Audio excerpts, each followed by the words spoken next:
hay una mezcla sutil entre el consumidor responsable y el esnobismo. Digamos, hay cuestiones, bueno, uso esto porque, no sé, para darte un ejemplo, que tengo un panel solar porque es cool, por decirlo de alguna manera, no tanto porque tenga tanto sentido, pero al argentino le gusta mucho cuando entiende el porqué. Por otra parte, hay una cuestión masiva que es muy difícil ser consumidor responsable cuando, por ejemplo, hoy se subsidia la energía fósil.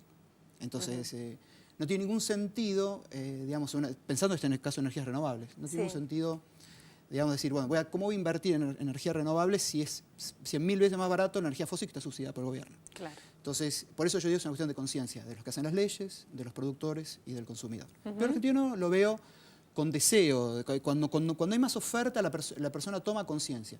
Es lo que digo, el caso de Redactivos, cuando la gente, por ejemplo, de YPF y de otras empresas, ellos vieron que esto lo producían personas con discapacidad mental, se interesaron en la causa de la discapacidad mental.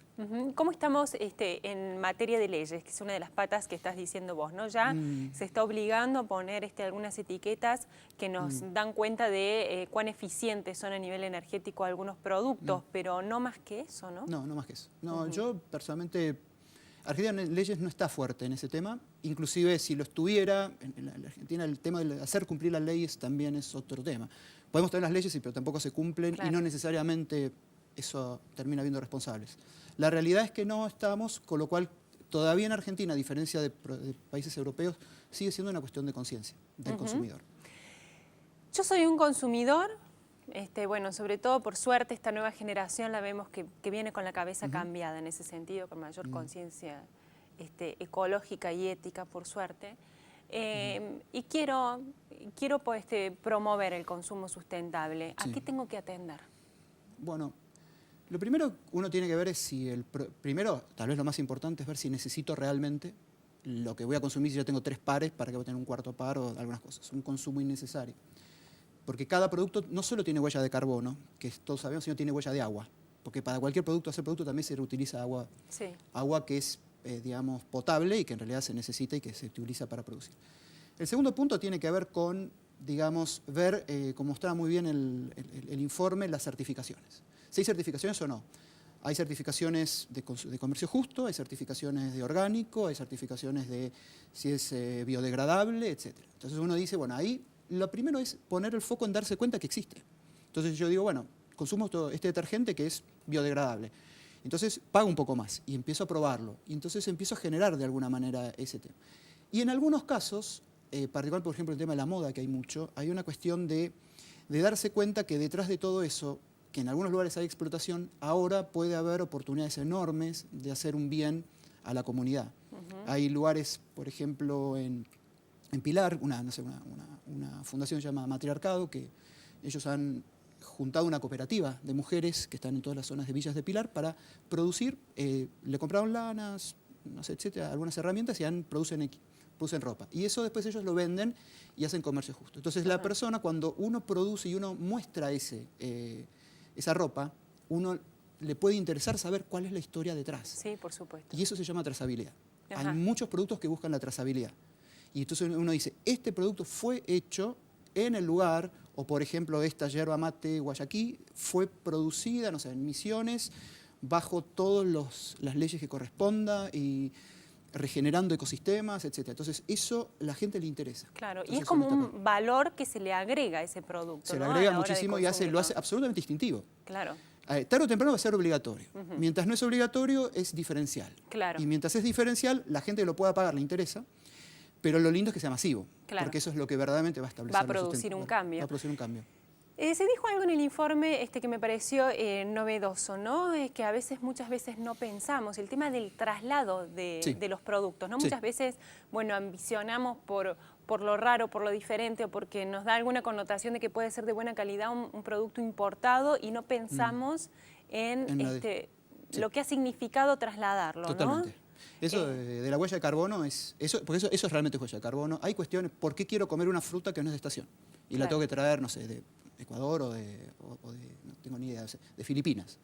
Eso tiene una huella de carbono. Es interesante que muchas, por ejemplo, fundaciones que se dedican a esto, cuando traen personas desde el exterior, Argentina, por ejemplo, después pagan para plantar árboles para compensar la huella de carbono.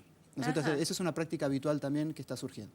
Y la realidad es que hay muchos productos que son innecesarios traer y que uno podría, digamos, plantar.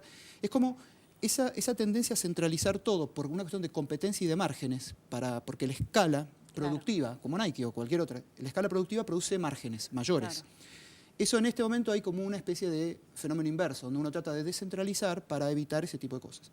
Sin embargo, hay unas cuestiones que son representativas. Volviendo a la persona y a la conciencia de la propia persona, hay gente que dice, bueno, yo voy a hacer eso, pero me voy a vivir a, no sé, a un lugar que queda 50, 60 kilómetros de Buenos Aires y hago 110 o 120 kilómetros por día en auto para ir a mi trabajo. Pero después planto, no sé, un durazno para tener durazno y no tener que traer la huella de carbono del durazno. Claro. Entonces, eso es lo que quiero decir. Hay como incompatibilidades que uno debería ser más coherente a la hora de elegir. Y si tenemos que decir cuál es toda la cadena, ¿no? Sí. Ir repasando algunos pasos hasta que se llega al consumo para que un producto sea sustentable. Sí. ¿Cuál sería?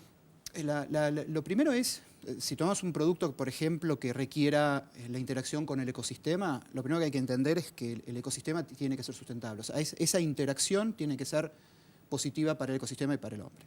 Entonces, eso implica, digamos, si es determinadas prácticas que utilizan, no sé, pesticidas, ese tipo de cosas, tener cuidado, o sea, tratar de buscar alternativas.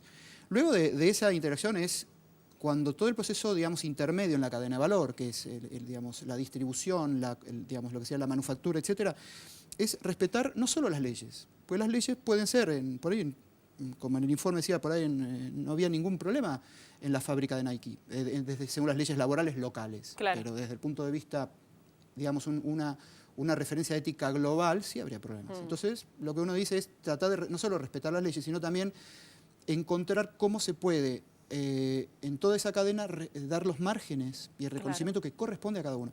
El comercio justo no es solo eso, es que también parte de las ganancias que se logran se redistribuyen a los propios productores para que lo utilicen qué interesante. Hay un caso muy bueno argentino, se llama Interrupción, que es una empresa que nuclea muchísimos productores en la zona de la Patagonia, pero también en toda Latinoamérica, que venden en Estados Unidos, en bocas de producción, están certificados comercio justo. Y ellos venden productos en supermercados que están con esa certificación. Entonces lo que logran es, digamos, lo cobran un poco más caro, ganan dinero y parte de ese dinero vuelve a las cooperativas que eligen en qué lo van a usar. Y por ejemplo lo hacen en escuelas o poner como maternidades para que las propias familias puedan estar también trabajando. O sea, hay un montón de cuestiones que lo van haciendo. Eso es parte del comercio justo. Es decir, darle sustentabilidad casi existencial a la cadena de valor. Claro. Y eso es lo que se trataría de lograr. Lo que concluyo de toda la charla que hemos tenido, que lo que nos está faltando y que realmente deberíamos reclamar incluso como consumidores, en definitiva es información y formación, ¿no? ¿Ves algún tipo de iniciativas, de campañas donde realmente podamos enterarnos y, como te decía, aprender también a ser consumidores sustentables? Las que veo son privadas, en general son de distintas fundaciones que se dedican a eso. Hoy, digamos, el discurso más sustentable desde lo ecológico ya se aprende en el colegio, pero en el fondo no sé si es consciente, si los chicos concientizan lo que representa. Hay ciertas cosas que sí, ciertas cosas que no. Sigue siendo no tirar un papel en la calle. Sí, no tirar esto, otra cosa, pero el aspecto de lo social es muy complejo de explicar a determinada edad. Yo creo que muchas fundaciones lo están haciendo y si yo dijera qué es lo que tendríamos que hacer, yo creo que mucha gente debería empezar a investigar. La gente que ve esto y dice, me interesa esto, que empiece a ver lo que es el comercio justo, empiece a ver lo que es una certificación orgánica, que es una certificación biodinámica, cómo se integra el ecosistema con la actividad productiva, verdaderamente, y darle a lo que se llama sustentabilidad un concepto muchísimo más amplio y más sistémico, holístico de lo que es solamente la ecología. Yo creo que la gente debería leer un poquitito de eso. Diego, muchas gracias por haber estado en DES.TV, introducirnos en este mundo tan nuevo y tan interesante. Muchas gracias. Gracias. Nos vamos a la pausa, enseguida volvemos con más.